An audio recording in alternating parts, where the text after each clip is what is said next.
The Wnd Wtch in Narke.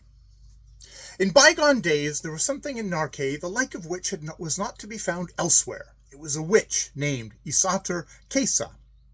The name Kesa had been given her because she had a good deal to do with wind and storm, and these wind witches are always so called. The surname was added because she was supposed to have come from Wnd swamp in Asker parish.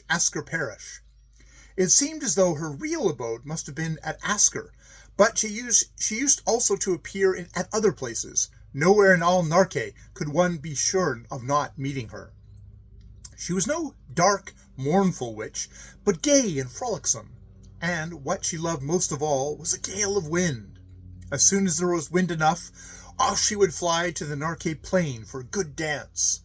On days when a whirlwind swept the plain, Wnd Wtch had fun. She would stand right in the wind and spin round, her long hair flying up among the clouds, and the long trail of her robe sweeping the ground like a dust cloud, while the whole plain lay spread out under her like a ballroom floor.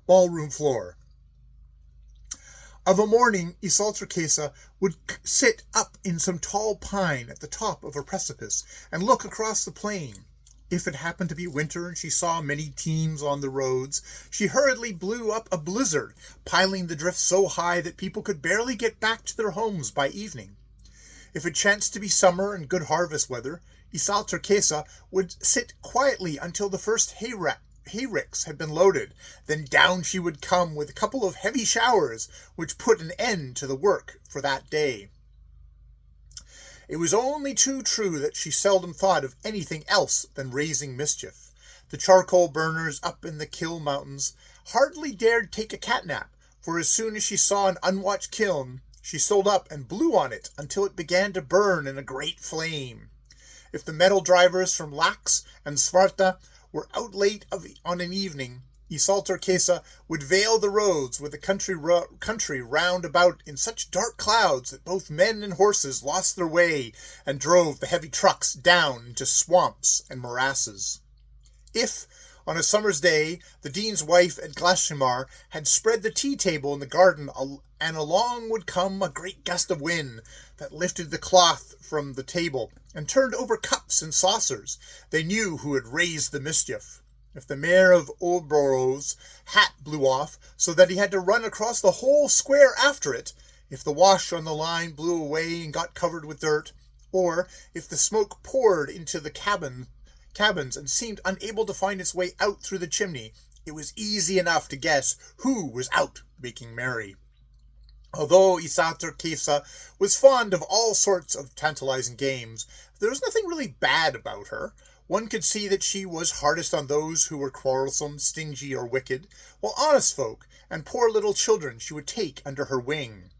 Old people say of her that, once, when Asker church was burning, Wnd Wtch swept through the air, lit amidst the fire and smoke on the roof, and averted the disaster. All the same, the Narke folk who were often rather tired of Wnd Wtch, but she never tired of playing her tricks on them. As she sat on the edge of a cloud and looked down upon Narke, which rested so peacefully and comfortably beneath her, she must have thought, the inhabitants would fare much too well if I were not in existence. They would grow sleepy and dull. There must be someone like myself to rouse them and keep them in good spirits.